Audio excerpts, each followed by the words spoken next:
13 até o 21. Amém? E disse-lhes um da multidão: Mestre, dize a meu irmão que reparta comigo a herança. Mas ele lhe disse: Homem, quem me pôs a mim por juiz ou por repartidor entre vós? E disse-lhes: Acautelai-vos e guardai-vos da avareza, porque a vida de qualquer não consiste na abundância do que possui. E propôs-lhe uma parábola, dizendo: A herdade de um homem rico tinha produzido com abundância. E ele arrazoava consigo mesmo, dizendo: Que farei? Não tenho onde recolher os meus frutos. E disse: Farei isto: derrubarei os meus celeiros, edificarei outros maiores, e ali recolherei todas as minhas novidades e os meus bens. E direi à minha alma: Alma, tens em depósito muitos bens para muitos anos. Descansa, come, bebe e folga. Mas Deus lhe disse: Louco, esta noite te pedirão a tua alma, e o que tens preparado, para quem será? Assim é aquele que para si ajunta tesouros e não é rico para com Deus. Querido Deus, eterno Pai, aqui está a tua palavra, Senhor, e nós nos debruçamos nela para que o Senhor possa falar conosco nesta manhã. Encha, Senhor amado, nossos corações e que possamos a cada dia aprender a viver da maneira como o Senhor deseja, a maneira como lhe agrada, Pai. Que os nossos olhos, os nossos ouvidos, a nossa boca, Senhor, o nosso corpo possa refletir o Senhor em tudo aquilo que nós fazemos, Pai. Nós oramos no nome de Jesus. Pode se sentar, igreja. Como eu estava falando, ontem eu estava preparando essa palavra, já vinha preparando, mas ontem pela manhã eu acordei com a notícia do falecimento de uma prima minha aqui de Indaiatuba. E então nós viemos para cá, para o velório e tudo mais. E há 1 mês e meio atrás, algumas pessoas sabem, eu perdi o meu pai. Então, a gente fica nesse turbilhão de emoções e pensando, né, sobre a morte. A morte, ela faz nos refletir sobre a nossa vida, sobre como nós estamos vivendo, né? Como a nossa vida, ela é passageira, como ela é rápida, né? Como lá em Tiago 4,13 fala assim, ó, o que é a vida de vocês? Vocês não passam de uma neblina que aparece e por um instante se dissipa. É como uma neblina, ela é tão passageira. E um texto como esse nos faz refletir de que maneira nós estamos vivendo a nossa vida. O próprio tema dele fala sobre a parábola do rico insensato. E no versículo 13, disse-lhe da multidão: Mestre, diz ao meu irmão que reparta comigo a herança. Lá no versículo 1, fala assim, ó, ajuntando-se, entretanto, muitos milhares de pessoas, de sorte que se atropelavam uns aos outros, começou a dizer aos discípulos. Jesus, como sempre, estava num momento de ensino, ensinando multidões, e a palavra diz que eles se atropelavam. Quem vai em grandes eventos,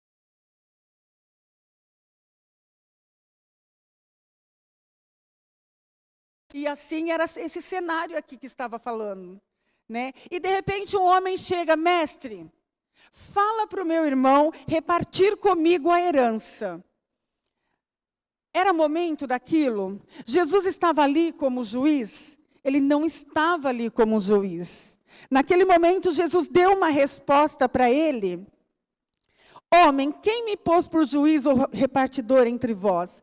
Claro, Jesus respondeu com aspereza, porque aquele homem estava se aproveitando de uma situação, porque ele estava querendo, de alguma forma, tirar algum lucro. Estava claro que estava tendo algum problema com a herança que eles haviam recebido, mas ali não era momento, existia o momento certo para que a herança fosse repartida, para que as coisas fossem encaminhadas. E Jesus, ele responde assim com essa aspereza, né? Porque aquele comportamento, ele realmente não foi adequado. No versículo 15 diz assim: e diz-lhes, prestai atenção e tende cuidado com todo desejo de posse insaciável, pois a vida de uma pessoa não consiste na abundância de suas posses. Na medida que aquele homem fala com Jesus, Jesus já vem dar, ei, espera aí, calma.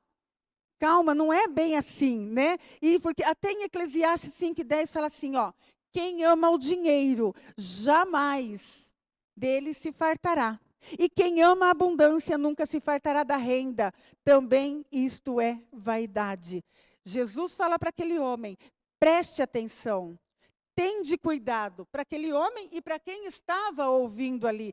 Jesus ele estava sempre em função de ensinar. Ele estava sempre querendo trazer uma lição. E ele pega e ele logo vai falar, e propôs-lhe uma parábola. Então, daquela pergunta que aquele homem faz, Jesus, ele já vai fazer, espera lá, preciso ensinar algo para esse povo. Eles precisam aprender algo. E nós precisamos aprender todos os dias, né? E propôs-lhe uma parábola dizendo, versículo 16, a herdade de um homem rico tinha produzido com abundância, e ele arrazoava consigo mesmo, dizendo, que farei?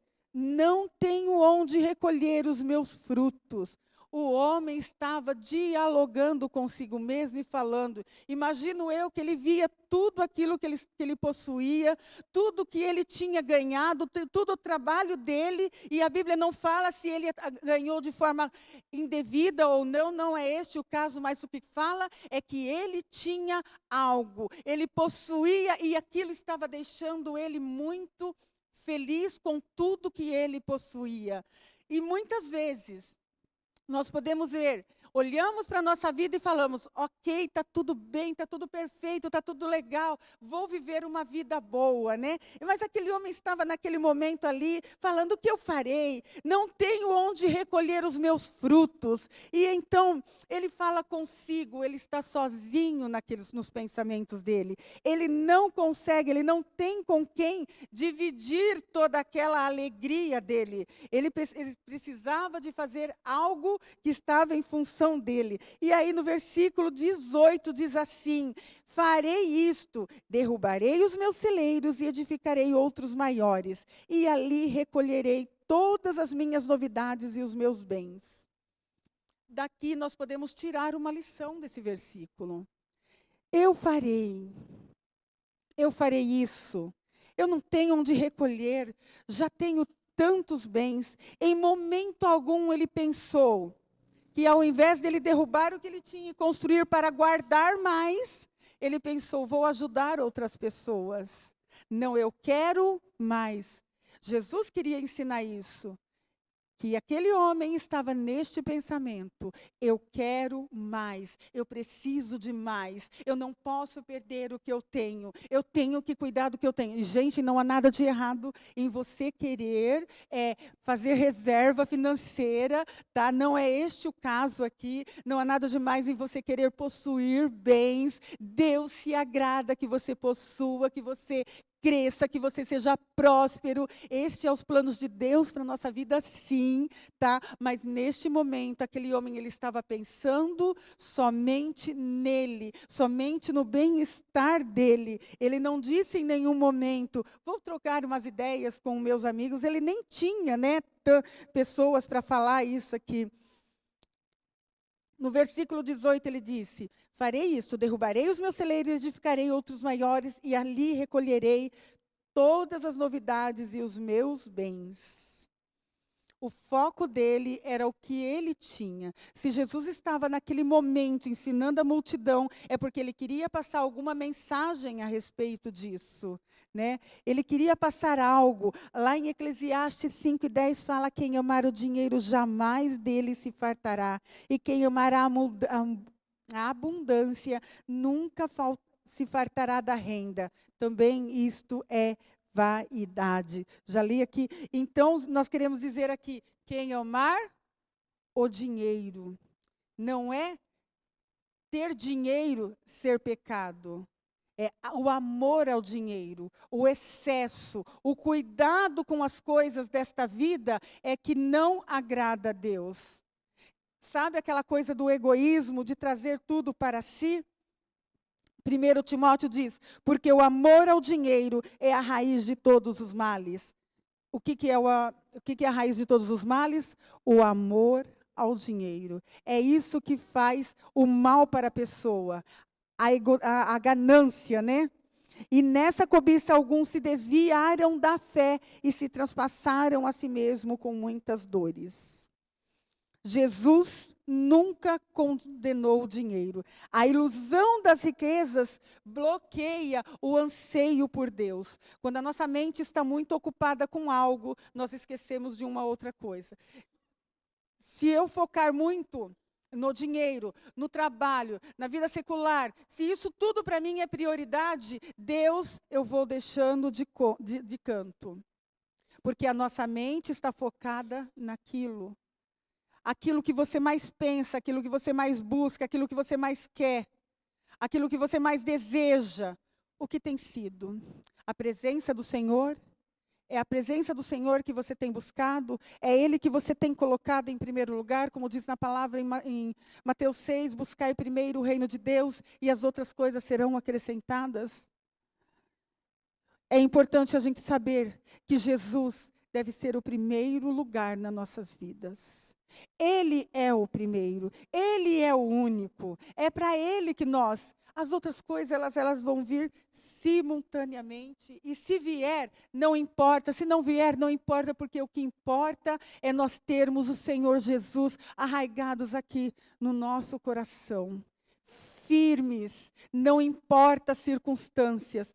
Quantas vezes as pessoas se frustram porque os seus planos não deram certo. E às vezes culpa a Deus porque não deu certo. Se afasta do caminho do Senhor. Ah, não é bem isso. Eu pensei que o evangelho fosse diferente. Eu pensei que eu ia ficar rico, mas eu não fico rico nem dentro da igreja. Como se Jesus tivesse prometido isso. E Jesus não prometeu isso. Jesus prometeu uma vida eterna. É com Ele a nossa ânsia, nosso desejo, nosso sonho é voltado para a vida eterna. Ele não fez nenhum tipo de promessa desse tipo. Tudo que nós temos aqui nessa vida é bônus do Senhor, é amor, é porque Ele é misericordioso, é porque Ele é bondoso, é porque Ele é generoso. Jó, em um determinado momento da vida dele, lá no finalzinho, ele fala: antes eu te conhecia de ouvir falar, agora eu te conheço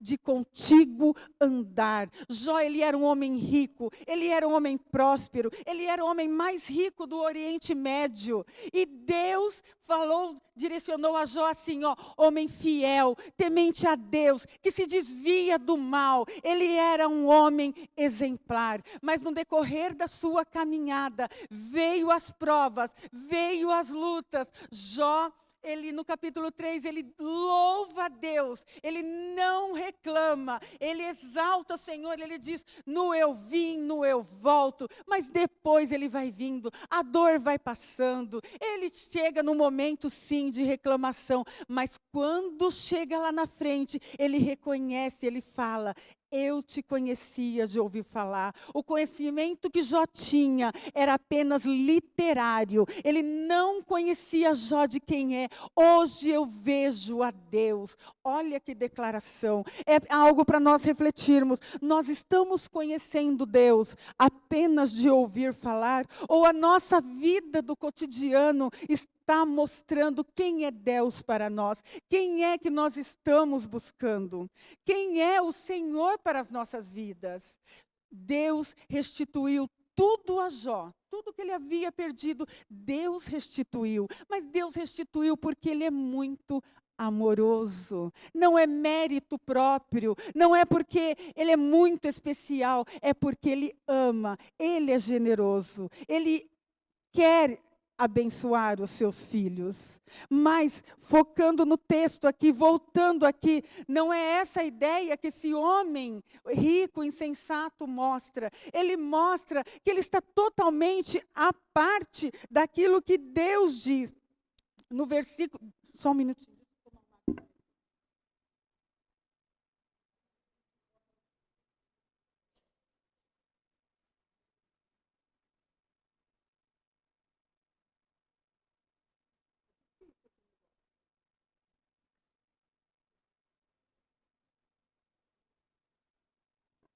Muito bem, desculpa, irmãos, mas preciso, não tem jeito. Eu tomo muita água, tá? Então, e direi à minha alma, alma, tens em depósito muitos bens. Por muitos anos, descansa, come, bebe e folga. Este discurso não é triste, mas digno de pena. Foi o que eu coloquei aqui.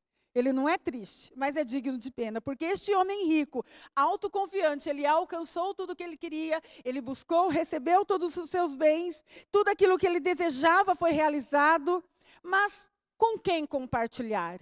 Com quem ele ia compartilhar tudo aquilo que ele tinha? Com quem ele poderia dizer? Para as famílias, para os amigos, e ele pensa em todas as suas necessidades, tanto para a alma como para o corpo, podem ser satisfeitas através de bens materiais. A nossa alma, ela não é satisfeita por bens materiais. A nossa alma, ela é satisfeita pela presença do Senhor Jesus. É Ele que preenche o nosso vazio. É Ele que traz para nós uma nova esperança. Quando você está triste, é Ele que alegra o teu coração. Quando você está precisando de algo, não sabe o que fazer, é o Espírito Santo que dá uma direção daquilo que você precisa fazer, porque é isso que nós precisamos. Ele estava focado naquilo que ele queria, ele estava apenas pensando nele.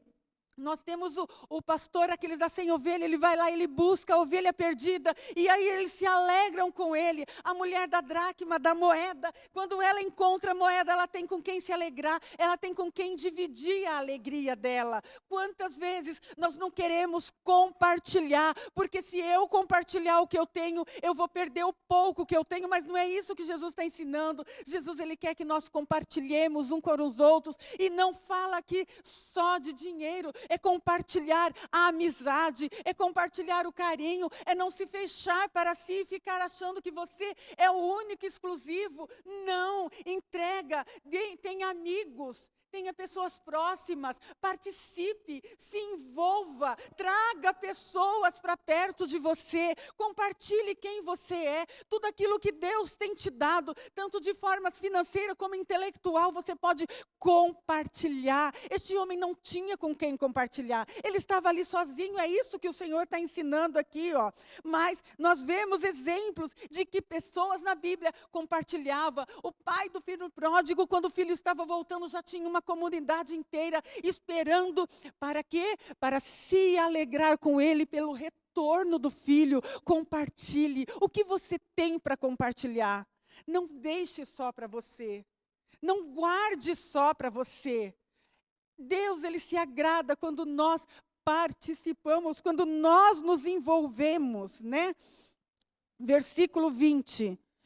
Mas Deus lhe disse: louco, esta noite te pedirão a tua alma, e o que tens preparado, para quem será? Olha só o título que ele recebe. Jesus chama o homem insensato de louco. Louco, lá no Novo Testamento, tem 4 palavras que são traduzidas como louco: sem mente, sem sabedoria, louco, débil mental, louco, insensato. Olha só uma redundância, por quê? Porque Deus, Jesus, naquele momento que ele ilustrava aquela parábola, ele estava indignado, louco. Você é um louco sem Deus, é um louco sozinho.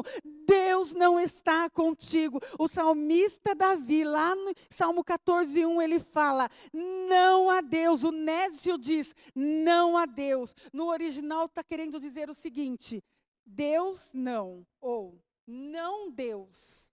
Olha só, será que é isso que nós queremos? Deus não, eu quero Deus na minha vida. Você quer Deus na sua vida? Você quer trazer Deus para dentro de você?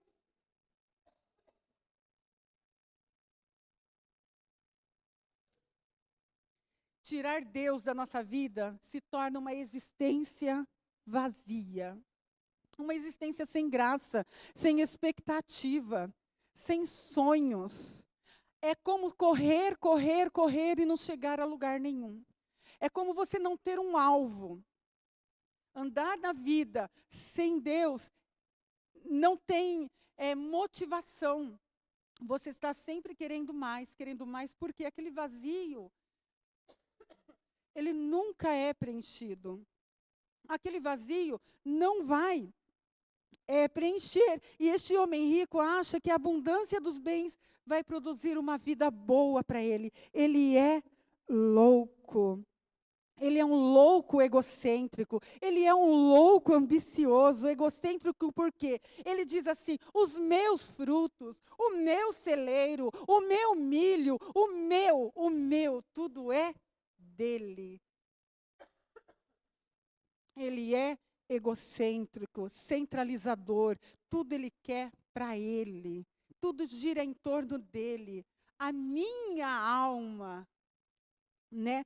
E aí, em Apocalipse 3, 14, 17, fala sobre a igreja de Laodiceia. A igreja de Laodiceia, ela era uma igreja rica, ela era uma igreja próspera, mas Deus fala assim, vomitar-te-ei. Por quê? Porque ele estava muito mais ocupado com as coisas do mundo. As coisas do mundo, ela vem querer nos dominar, ela vem querer nos tirar do caminho, ela vem querer nos afastar de Deus. E assim era lá a igreja de Laodiceia.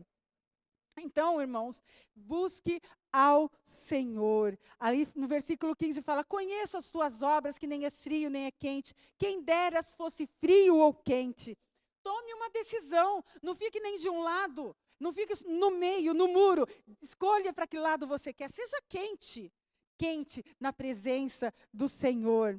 Baseada assim, porque és morno e não frio nem quente, vomitar-te-ei. Olha só, que coisa séria. Como está a sua vida diante do Senhor? Sabe, às vezes a gente vê muitas pregações sobre prosperidade, sobre isso, nada contra, de novo, misericórdia. Mas a palavra de Deus, a Bíblia Sagrada, ela é um tesouro eterno. De Gênesis a Apocalipse, o Senhor nos mostra um caminho de santidade, um caminho que nos leva a Deus. É um caminho que vai fazer nós chegarmos a Ele. Se o que você estiver aprendendo não fazer você se aproximar de Deus, não fazer você se separar do pecado, se separar das coisas que te afastam de Deus, este caminho tem alguma coisa errada, porque não é isso. A palavra, ela nos ensina a ir para o céu. Se a sua jornada não está te levando para o céu, se do jeito que você veio do mundo, cheio de carrapicho, cheio de pecado, cheio de coisa, se isso não mudou na tua vida, se você continua na igreja do mesmo jeito que você era, quando você não tinha entregue sua vida para Jesus, então tem alguma coisa errada, porque a palavra de Deus, ela vem para transformar, ela vem para mudar, ela vem para causar efeito. Ela não nos deixa da maneira como nós estamos. Ela vem, ela tem poder de transformação. Então busque dentro de você, estou fazendo aquilo que o Senhor quer que eu faça? Estou fazendo? Será que eu estou andando nos caminhos do Senhor? Ele era um louco ambicioso. Jesus o chamou de louco. Louco. Um louco cheio de ambição, cheio de egoísmo. Ele estava determinado a construir apenas mais bens para si mesmo. A nossa segurança não está nos bens que possuímos. Esta noite te pedirão a tua alma. Esta noite te pedirão a tua alma. E o que tens preparado, para quem será? A nossa busca é vã se não estiver na direção do Senhor. Quando nós partimos daqui, tudo fica. Tudo fica, tudo fica. Ninguém mais, não adianta mais, já foi. Vive uma vida abundante na presença do Senhor. Ele quer que nós vivamos uma vida cheia de abundância na presença dEle. Ele quer que nós caminhemos com Ele. Não que sejamos nécios, que sejamos loucos. Loucos a ponto de focar apenas nas coisas materiais dessa vida. Que tudo vai acabar. tudo vai passar. Um dia o Senhor nos chama pelo nome, e aí sim é que a nossa vida vai começar. Né? Porque a própria palavra diz que nós vivemos aqui até os 70, depois dos 70 é enfado e cansaço. Mas que viva 90, que viva 100 anos. Ontem eu vi um vídeo de uma senhorinha e eu falei para o Carlinhos assim, a senhorinha tem 102 anos e falando assim, muito lúcida e tal. Eu falei assim, ó, se for para chegar nos 102 anos assim, eu quero. Né? Cheia de saúde, cheia de vigor, ter uma vida abundante. Isso eu quero. Mas que cheguei lá nos 100 anos lá, mas e depois? Tem toda uma eternidade. 100 anos comparado com a eternidade não é nada. Então, o insensato, o louco, hoje pedirão a tua alma. Louco, hoje pedirão a tua alma que tens preparado, para quem será? Será que você está, eu vou fazer bens, vou construir bens, vou deixar para os meus filhos, para os meus netos? Não, se ocupe, cuide da sua alma, cuide do seu coração, cuide do seu bem-estar, porque tudo nesta vida é passageira. É até às 11, né, pastor? Até às 11, né? Estou terminando, irmãos. Glória a Deus. Mas Jesus, ele é tão maravilhoso, né? Depois ele continua falando assim. Lá no versículo 22. E disse aos seus discípulos, portanto vos digo, não estejais apreensivos pela vossa vida, sobre o que comereis, nem pelo corpo, sobre o que vestireis. Mais é a vida do que o sustento, e o corpo mais do que as vestes. É incrível o ensinamento de Jesus. Ele fica indignado com o comportamento daquele homem. Ele fica bravo, ensina o povo sobre a busca pelos bens, mas ele chega e fala, viu, não precisa se preocupar com o que você vai vestir, com o que você vai comer, não se preocupa, a vida vale muito mais. Então, igreja, entrega o teu caminho ao Senhor, confia nele e ele tudo fará. Que sejamos sábios e não loucos. Amém? Fechem os teus olhos, eu vou orar. Pai querido, Pai bondoso, obrigada, Senhor, por esta palavra. Até aqui o Senhor tem nos ajudado, até aqui o Senhor tem nos abençoado, até aqui o Senhor tem sido tão grandioso para conosco, Pai. Os seus cuidados, Ele não falha jamais, ó Pai. Podemos ver o Teu amor em cada detalhe das nossas vidas, Pai. Através do sorriso de uma criança, através do alimento sobre a nossa mesa, através da roupa que nós vestimos, nós vemos, Senhor, que o Senhor está cuidando de nós. Que possamos todos os dias, ao acordar, olhar e dizer, obrigada, Senhor. Obrigada porque o Senhor tem cuidado de mim. Eu quero ser grata a Ti. Ensina-nos, ó Deus, a trilharmos, ó Pai, o caminho de gratidão. Um caminho, Senhor amado, que Te louva, que Te bendiga, que Te exalte, Pai. Ensina-nos, Senhor, a ser a luz do mundo que o Senhor ensinou a nós sermos, ó Pai. Eu quero, Senhor, Te agradecer por esta manhã. Eu quero Te agradecer por esta oportunidade de poder compartilhar a Tua palavra com a Tua igreja, Pai. Em nome de Jesus. Amém.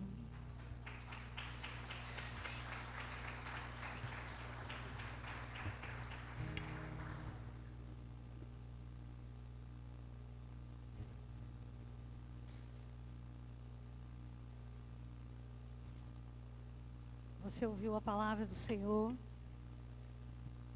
e agora nós precisamos colocar em prática. Amém? Desde o início, Deus falando, Deus mostrando, e nós precisamos colocar em prática. Amém, igreja? Eu queria que você abrisse a Bíblia. Eu gostaria que alguém que lá da mídia colocasse no telão a palavra do Senhor. Lá no 2 Coríntios, capítulo 9, O versículo é 7 e 8. Você pode? Por favor. Se você quiser abrir, você pode ir abrindo. Nós vamos ofertar ao Senhor. Nós também vamos adorar o Senhor. Porque a oferta é a semente da adoração. E você pode colocar um propósito da tua semente. E você vai alcançar, porque o Senhor, Ele é fiel. Amém? Diz assim a palavra do Senhor: cada um contribua segundo tiver propósito no coração. Proposto no coração. Não com tristeza ou por necessidade, porque Deus ama quem dá com alegria. Deus pode tornar abundante em vocês toda a graça, a fim de que, tendo sempre em tudo ampla suficiência, vocês sejam abundantes em toda boa obra, como está escrito. Amém? Aqueles que vão olhar o Senhor.